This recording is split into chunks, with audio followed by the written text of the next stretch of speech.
Hello दोस्तों, कैसे हैं आप सब। आई होप आप सब अच्छे होंगे और आपकी तैयारी अच्छी चल रही होगी। तो ये मैंने जियोग्राफी का दूसरा पार्ट लिया है जो भारत के भूगोल से है, जिससे हमारा जो भी मोस्ट इम्पोर्टेंट क्वेश्चन बनता है मैंने उसमें बताया है। तो आप ज़रूर उस वीडियो को, पहले वीडियो को पढ़ लिए होंगे।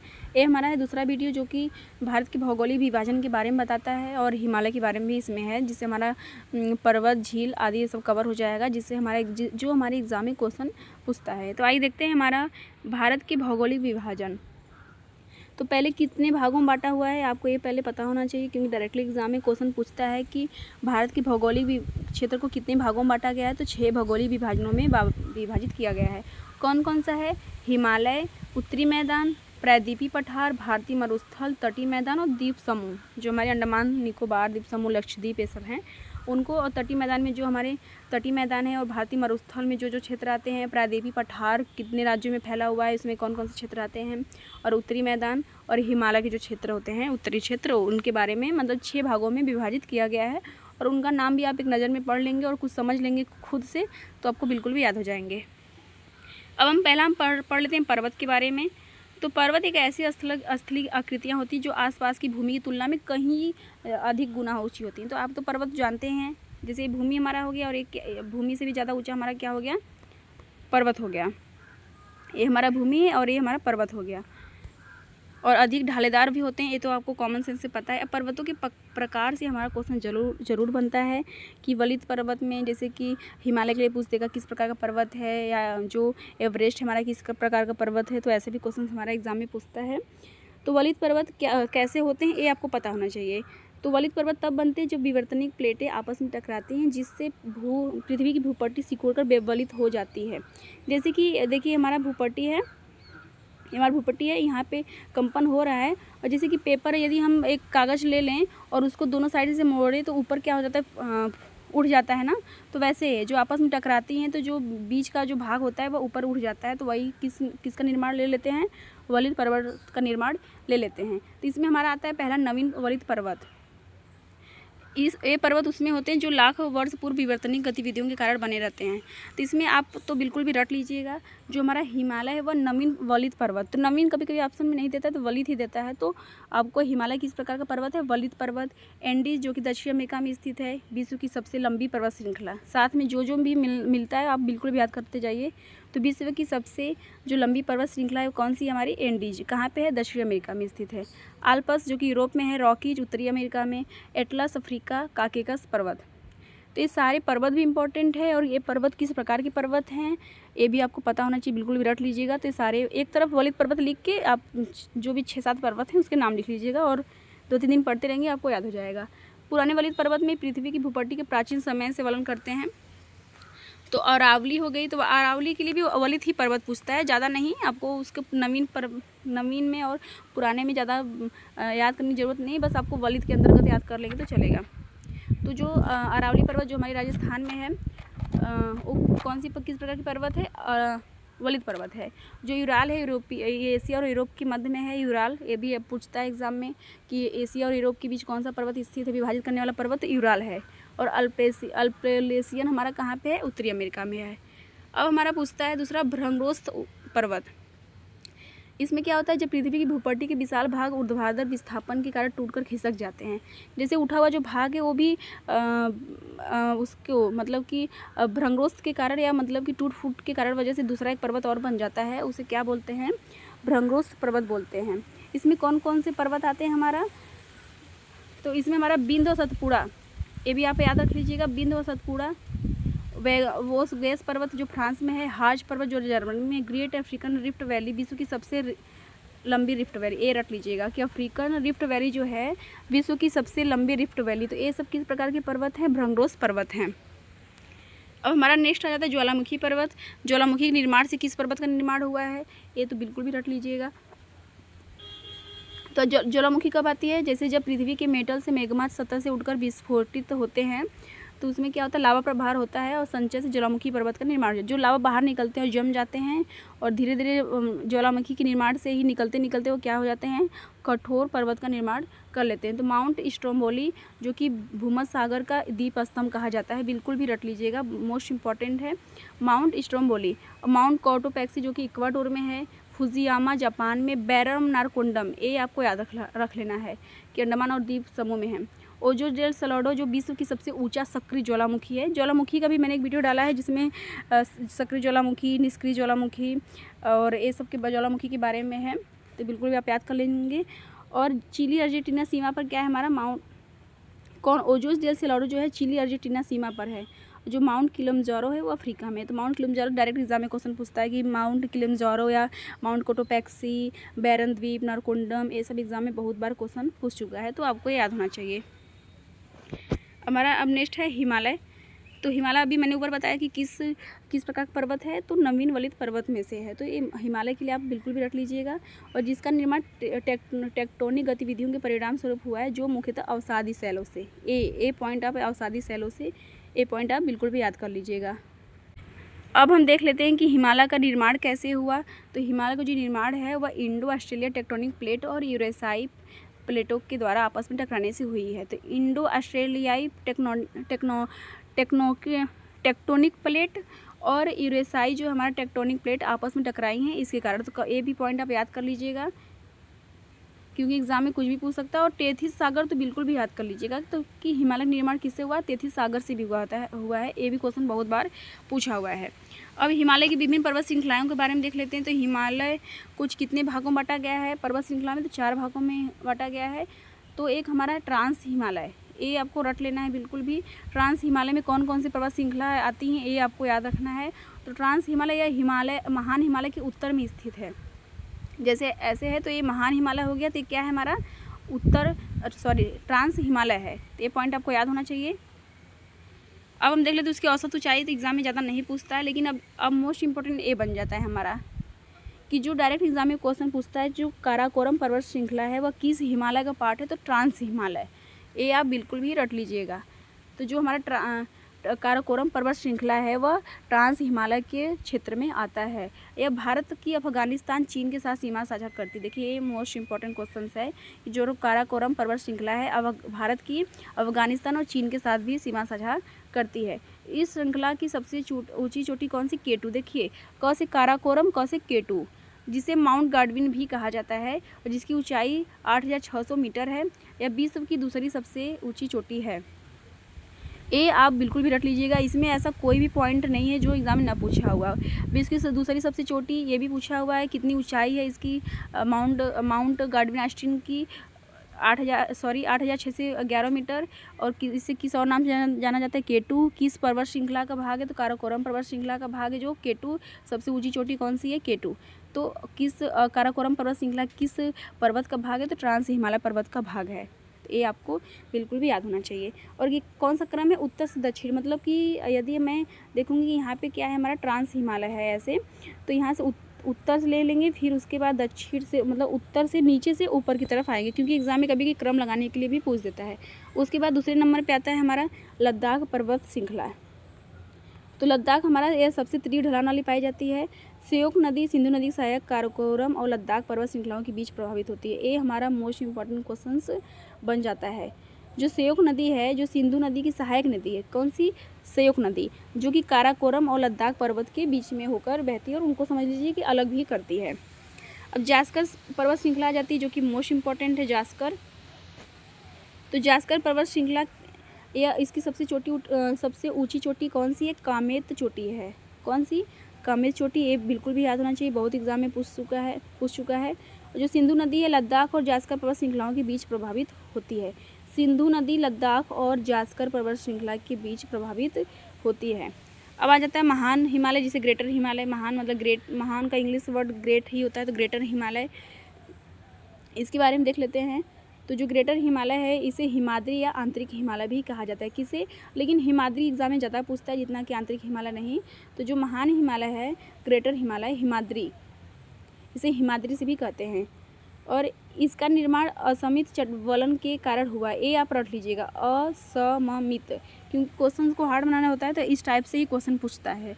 तो असममित वलन, इसका मुझे भी मतलब अभी नहीं पता है, मैंने भी जियोग्राफी में पढ़ा है लेकिन भूल गई हूँ मैं। तो आप ये वर्ड को याद कर लीजिएगा। और महान हिमालय के जो मूल भाग होता है ग्रेनाइटी शैलों से बना होता है, ये भी आप याद कर लीजिएगा। अब इसकी औसत यहाँ पे अब काराकोरम पर्वत की हिमनद देख लेते हैं। अभी मैंने जो काराकोरम है वो किस में है, ट्रांस हिमालय का भाग है। तो काराकोरम पर्वत श्रृंखला की जो हिमनद है, हिमनद मतलब कि जो ग्लेशियर होते हैं उनके बारे में, तो सियाचिन है। यह विश्व का दूसरा सबसे लंबा गैर ध्रुवीय हिमनद है। कौन सा, सियाचिन। और सबसे ऊंचा युद्ध क्षेत्र, एक सियाचिन के बारे में बहुत बार एग्जाम में क्वेश्चन पूछा है कि सबसे बड़ा युद्ध क्षेत्र कौन सा है, सियाचिन है। और ऑपरेशन जो मेघदूत है वह सियाचिन ग्लेशियर के लिए ही हुआ था। कब, 1984 में। और बाल्तेरो हिमनद और गिलगित, जो बाल्तेरो हिमनद है वह कहाँ पे है, सियाचिन पे है। सियाचिन में या काराकोरम पर्वत श्रृंखला पे ही, या जम्मू कश्मीर भी बोल सकते हैं इसको, पाया जाता है। अब हम देख लेते हैं हिमालय की चौड़ाई लंबाई के बारे में एग्जाम में नहीं पूछता है, लेकिन हाँ एक क्वेश्चन जरूर पूछता है कि जो ग्रेटर हिमालय है उसका सबसे पश्चिमी छोर का पर्वत कौन सा है। जैसे कि ये ग्रेटर हिमालय हो गया, इसका जो सबसे पश्चिमी छोर का कौन सा है, यहाँ पे ये पूर्वी हो गया, ये पश्चिमी हो गया, तो यहाँ पे क्या है, नंगा पर्वत है। अब उसकी सबसे पूर्वी छोर पे तो नमचा बरवा, तो नमचा बरवा कहाँ पे, अरुणाचल प्रदेश। ये भी बहुत बार एग्जाम में पूछा है कि नमचा बरवा जो पर्वत है, जो या चोटी है, वह कहाँ पे है, तो अरुणाचल प्रदेश में। सबसे पूर्वी की बात कर रहा है तो नमचा बरवा अरुणाचल प्रदेश। पूर्वी की बात करें तो आप अरुणाचल प्रदेश समझ सकते हैं, क्योंकि सबसे पूर्वी राज्य हमारा कौन सा है, अरुणाचल प्रदेश है। अब हम देख लेते हैं कि हिमनद के बारे में यहाँ पे, तो जो हिस्पर हिमनद है, बियाफो हिमनद है, सब एक कहाँ पे है, हमारा सियाचिन ग्लेशियर का ही भाग है। और विश्व का सबसे लंबा गैर ध्रुवीय जो हिमनद है, फेंडचेको हिमनद, ताजिकिस्तान में है। ये तो अभी ज़्यादा एग्जाम में क्वेश्चन नहीं पूछा है, ये नया क्वेश्चन सी लग रहा है मेरे लिए, तो नया है क्योंकि मैंने अभी नहीं देखा है। और विश्व का सबसे लंबा हिमनद, लैम्बर्ट हिमनद, अंटार्कटिका में। तो ये आप याद कर सकते हैं। अब हमारा नेक्स्ट है महान हिमालय की सबसे ऊँची चोटियाँ। तो माउंट एवरेस्ट सबसे ऊंची चोटी है। विश्व की सर्वोच्च पर्वत चोटी कौन सी है, माउंट एवरेस्ट है, जिसकी हाइट आप याद कर लीजिएगा 8,848 मीटर। तो इसको नेपाल में किस नाम से जाना जाता है, सागरमाथा, और तिब्बत में चोमोलुंगमा नाम से जाना जाता है। तो एक क्वेश्चन एग्जाम में जरूर पूछता है कि माउंट एवरेस्ट को नेपाल में किस नाम से जाना जाता है, सागरमाथा नाम से जाना जाता है। और माउंट कंचनजंगा, यह भारत की सबसे ऊंची चोटी है। मतलब विश्व की सबसे ऊंची चोटी पूछे तो माउंट एवरेस्ट, और भारत की सबसे ऊंची चोटी पूछे तो माउंट कंचनजंगा। अब हमारा नेक्स्ट है, अब हम बात करेंगे माउंट लेहत्सो। तो वह किस देश में, तो जो चीन का तिब्बत क्षेत्र है, तिब्बती क्षेत्र, और नेपाल। आपको ये पॉइंट याद रखना है, कभी कभी ये भी एग्जाम में क्वेश्चन पूछता है। माउंट तेहल्सो है वह तिब्बत और नेपाल। माउंट मकालू, इसकी हाइट वाइट नहीं पूछती, बस आपको याद होना चाहिए। और धौलागिरी, या इसे श्वेत पर्वत से, और धौला से आप समझ सकते हैं कि जो धौल वर्ड होता है वह सफ़ेद के लिए ही यूज होता है। और अन्नपूर्णा, नंदा देवी, माउंट कामेट का पूछता है कि उत्तराखंड में स्थित है। और नंदा देवी उत्तराखंड की सबसे ऊंची चोटी और भारत की, विश्व की दूसरी सबसे बड़ी चोटी है। अब हम देखते हैं हमारा, देखिए यहाँ पे है जो ट्रांस हिमालय है, ट्रांस हिमालय पहले है। आप इसको एक इमेज आप अपनी कॉपी पे नोट बना लीजिएगा। जैसे ट्रांस हिमालय है, और फिर महा हिमालय, और लघु हिमालय, और शिवालिक हिमालय। एक कभी कभी क्रम लगाने की भी पूछता है। तो पहले ट्रांस हिमालय, अगर उत्तर से दक्षिण देखेंगे तो पहले ट्रांस हिमालय, फिर महान हिमालय, लघु हिमालय, शिवालिक। तो ये आप याद कर लीजिएगा, क्योंकि क्रम लगाने के लिए भी कुछ पूछता है। और देखिए ये पामीर का पठार है ताजिकिस्तान में, जो कि विश्व की छत कहा जाता है। एक क्वेश्चन बहुत बार एग्जाम में पूछा है, रूफ ऑफ द वर्ल्ड, विश्व की छत किसे कहते हैं, पामीर का पठार, या तिब्बत का पठार भी इसे कहते हैं। अब लघु हिमालय के बारे में पढ़ते हैं। महान हिमालय, ट्रांस हिमालय हमने पढ़ लिया। अब लघु हिमालय के बारे में, तो इसे मध्य हिमालय, हिमाचल के नाम से भी जाना जाता है। इसकी औसत जो ऊंचाई होती है वह 4,000 मीटर होती है, और जो चौड़ाई होती है 60 से 80 किलोमीटर तक होती है। विभिन्न क्षेत्रों के नाम, तो जम्मू कश्मीर में जो पीर पंजाल श्रेणी है वह किसका भाग है, लघु हिमालय का ही भाग है। और धौलाधर, पीर पंजाल श्रेणी, नागटिप्पा उत्तराखंड में है। महान भारत श्रेणी आप याद कर लीजिए, नेपाल में अभी प्रीवियस एग्जाम हुआ था, उसी में पूछा था क्वेश्चन कि जो महाभारत श्रेणी वह कहाँ किस देश में है, तो नेपाल में। और नागटिब्बा भी पूछा है तो उत्तराखंड में, और धौलाधार हिमाचल प्रदेश में, और पीर पंजाल श्रेणी जम्मू कश्मीर में। तो बिल्कुल भी रट लीजिएगा। घाटी क्या होती है, घाटी एक नचला भूभाग होता है जो पहाड़ियों या पर्वतों के बीच स्थित होता है। पहाड़ी और पर्वत के बीच में जो जगह खाली होता है नीचे गड्ढा टाइप का, उसे ही क्या बोलते हैं, घाटी। या प्राय इसके मध्य में कोई नदी या जलधारा प्रभावित होती है। कश्मीर घाटी महान हिमालय और लघु हिमालय के बीच में स्थित है। ये बिल्कुल भी रट लीजिएगा आप। जो कश्मीर घाटी है वह महान हिमालय और लघु हिमालय के बीच में स्थित है। अब हम देख लेते हैं शिवालिक हिमालय। तो इसे बाह्य हिमालय के नाम से भी जाना जाता है। इसकी जो औसत ऊंचाई होती है वह 1000 मीटर तक होती है। पूर्वी भाग में यह लुप्त हो जाता है, इसकी वजह से द्वार ले जाते हैं। ये सब ज़्यादा याद करने की ज़रूरत नहीं है। हाँ, बस ये याद रखना है जो लघु हिमालय और शिवालिक में हिमालय के बीच अनुदैर्घ्य घाटियाँ बनती है। अगर क्वेश्चन हार्ड बनाना होता है तो ये बना सकता है कि जो लघु हिमालय और शिवालिक के बीच किस प्रकार की घाटियाँ बनती हैं, अनुदैर्घ्य, जिन्हें दून कहा जाता है। और भारत का सबसे बड़ा दून देहरादून है। तो ये भी घाटी याद कर सकते हैं। जो दून घाटी है वो कहाँ पे है, एग्जाम में क्वेश्चन पूछा है बहुत बार कि दून घाटी कहाँ पे है, तो देहरादून में। द से दून, द से देहरादून, ऐसे याद करेंगे तो आपको नहीं भूलेगा। नेपाल में स्थित शिवालिक श्रेणी को चूरिया श्रेणी भी कहा जाता है। ये इतना याद नहीं करना है, बस शिवालिक श्रेणी कहाँ पे है, नेपाल में है। ये पॉइंट आपको याद रखना है। हिमालय का क्षेत्रीय विभाजन, ये आप चारों रट लीजिएगा। बिल्कुल भी कोई भी एग्जाम में पूछ देता है तो आपको बिल्कुल भी याद होना चाहिए कि ये जो हिमालय का क्षेत्रीय विभाजन है कितने भागों में, 4 भागों में। कौन कौन से, पंजाब हिमालय, कुमायूं हिमालय, नेपाल हिमालय, असम हिमालय। इनकी नदियों के बारे में याद होना है। यदि आपको थोड़ा सा भी नदी का वीडियो अपने नदियों का पढ़ा होगा तो आप इस क्वेश्चन को कर लेंगे। जैसे हम बात करेंगे असम हिमालय में, तो आपको अगर याद होगा कि जो दिहांग नदी वो असम में बहती है, तो दिहांग नदी से आप याद कर सकते हैं कि जो असम है उसमें कौन कौन सी नदी, तीस्ता और दिहांग। दिहांग आपको याद नहीं करना होगा क्योंकि दिहांग नदी असम में ही बहती है। और तीस्ता, और नेपाल की बात करेंगे तो काली और तीस्ता नदी। तीस्ता नदी ही नेपाल की है और असम नेपाल से तो सटा हुआ नहीं, लेकिन नेपाल से बहते हुए असम में प्रवेश जरूर करती है। और कुमायूं हिमालय सतलज और काली नदी के बीच। और पंजाब हिमालय सिंधु और सतलज। देखिए पंजाब के थ्रू ही तो सिंधु और सतलज नदी दोनों बहकर आती हैं, और जो पंजाब के बहुत सारे बांध है वो सिंधु और सतलज नदी पर ही बने हुए हैं। तो आप ऐसे भी याद कर सकते हैं। ये आप चारों ही बिल्कुल भी रट लीजिएगा क्योंकि कोई भी एग्जाम में पूछ देता है। अब हम देख लेते हैं कश्मीर घाटी। तो कश्मीर घाटी जो है हिमनद और झील से बनी हुई के लिए प्रसिद्ध है, हिमनद के लिए। और जिनका उपयोग जाफरान, अब ये आपको याद रख लेना है, जाफरान, क्योंकि जो केसर होता है वो कश्मीर में सबसे ज़्यादा पाया जाता है। और जाफरान की खेती कहाँ की जाती है, और जम्मू कश्मीर में ही की जाती है। और जाफरान एक स्थानीय केसर की किस्में उगाने के लिए किया जाता है। इस क्षेत्र के प्रमुख दर्रे कौन कौन से, बिल्कुल भी रट लेना है। तो जोजिला दर्रा महान हिमालय में है, बनिहाल पीर पंजाल में, फोटुला जास्कर लद्दाख में, खारदुंगला जो जास्कर में है। आप अपनी कॉपी पे नोट करके आप एक तरफ पर्वत के नाम और किस हिमालय के भाग में स्थित हैं ज़रूर लिख लीजिएगा, क्योंकि डायरेक्टली एग्जाम में क्वेश्चन पूछता है और याद नहीं रहता है तो कन्फ्यूजन की वजह से क्वेश्चंस गलत भी हो जाते हैं, और मेरे साथ भी ऐसा हुआ था। इस क्षेत्र में मीठे पानी की झीलें पाई जाती हैं, जैसे डल और बुलर झील। और खारे पानी की झील में जैसे बात करेंगे पेंगोक, तोस और तेस मोरोरी। ये क्वेश्चन पूछता है क्वेश्चन एग्जाम में कि जो तेस्ती मोरोरी है किस प्रकार की झील है, तो ये खारे पानी की झील है। और डल और बुलर झील तो पूछता ही है किस राज्य में है, तो जम्मू कश्मीर में ही स्थित है। इस क्षेत्र से होकर सिंधु नदी और इसकी सहायक नदियां झेलम और चिनाब भी प्रभावित होती हैं। अब हम बात करेंगे हिमाचल प्रदेश और उत्तराखंड हिमालय। तो ये 3 राज्य जम्मू कश्मीर, हिमाचल प्रदेश तथा उत्तराखंड में फैले हुए हैं। और इस क्षेत्र की जो 2 प्रमुख नदियां हैं वह सिंधु और गंगा द्वारा प्रभावित होती हैं। आप पर्वत चोटियाँ और जो हमारे जास्कर श्रेणी, पीर पंजाल श्रेणी, ये सब हैं, ये सब आप बिल्कुल रख लीजिएगा। एग्जाम में डायरेक्टली क्वेश्चन पूछता है किस राज्य में स्थित है या किस हिमालय के क्षेत्र में स्थित है, अब याद कर लीजिएगा।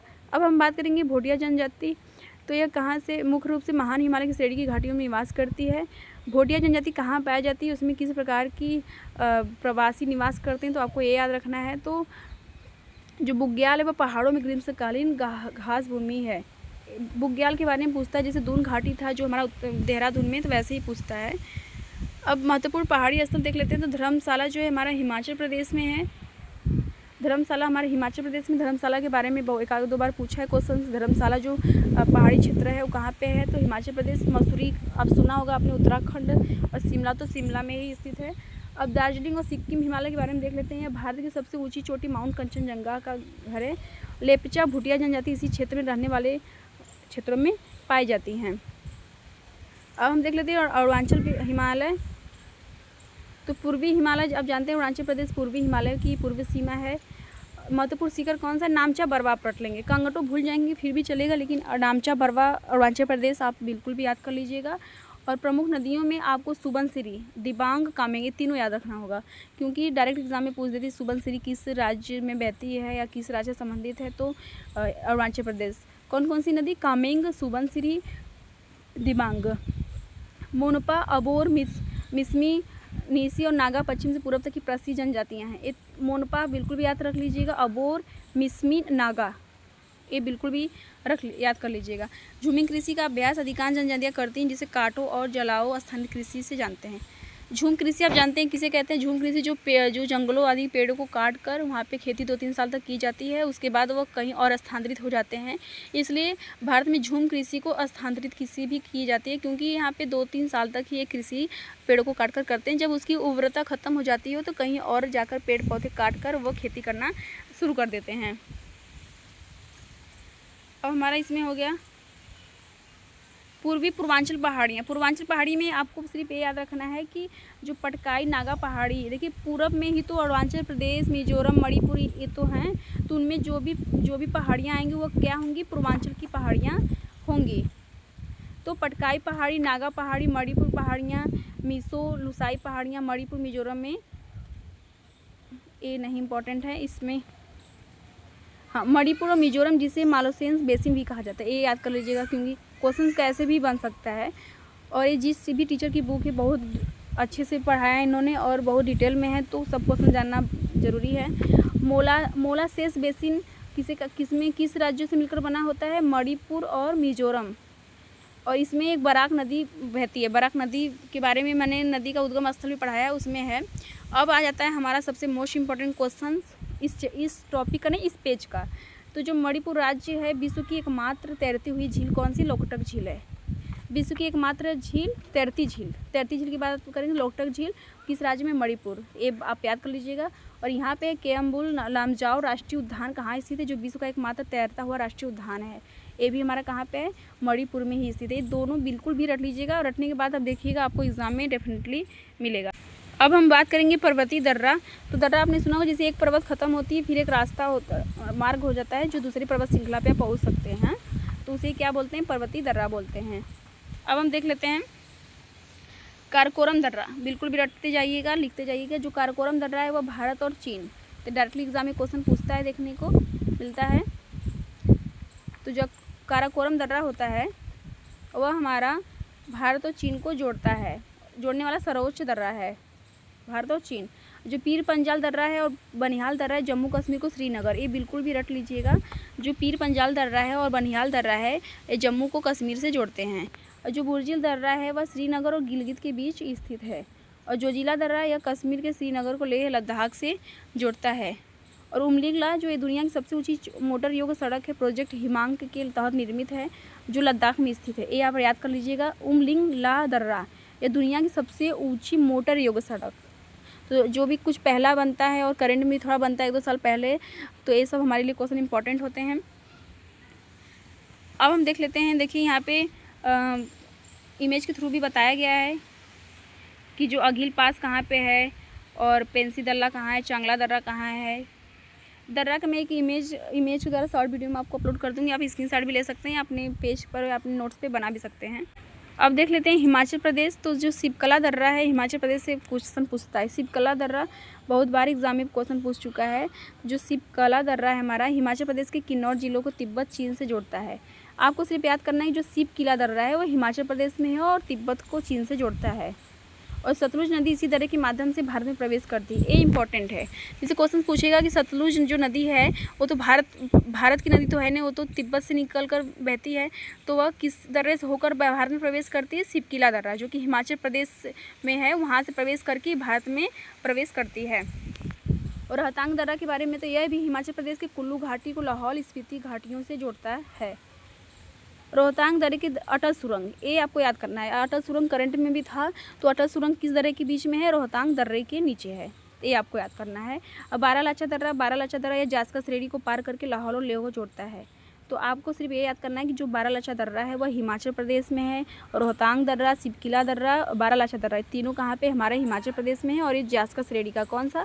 बारालाचा दर्रा जो है हमारा जास्का श्रेणी में है।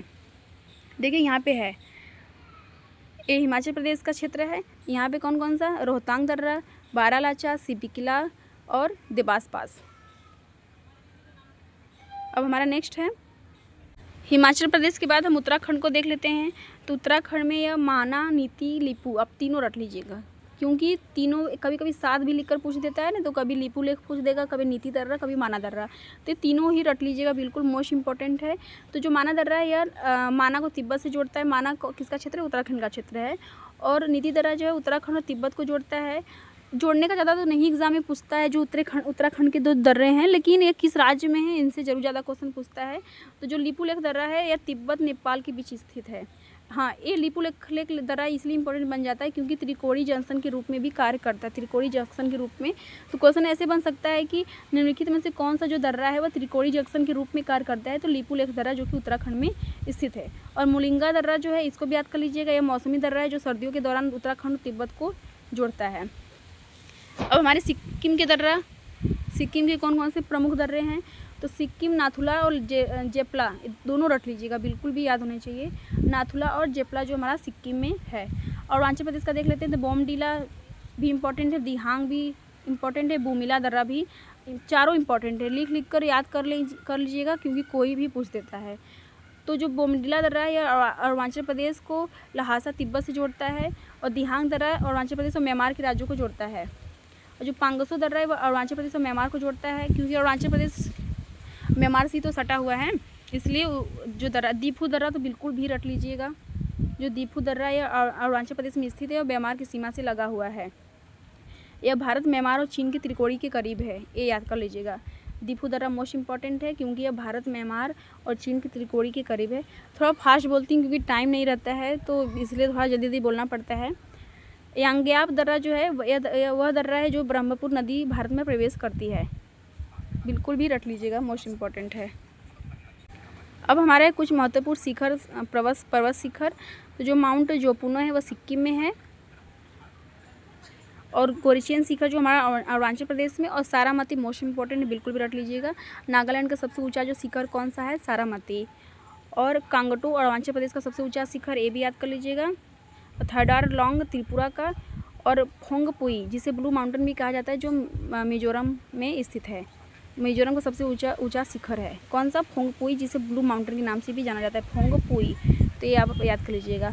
तो ऑल द बेस्ट एज रहे आपके हिमालय की, जो भी हिमालय में पर्वत से रिलेटेड क्वेश्चन थे, बिल्कुल भी याद कर लीजिएगा, एग्जाम में आपको जरूर देखने को मिलेगा। ये हमारा पार्ट 2 था। तो ऑल द बेस्ट आप सभी को।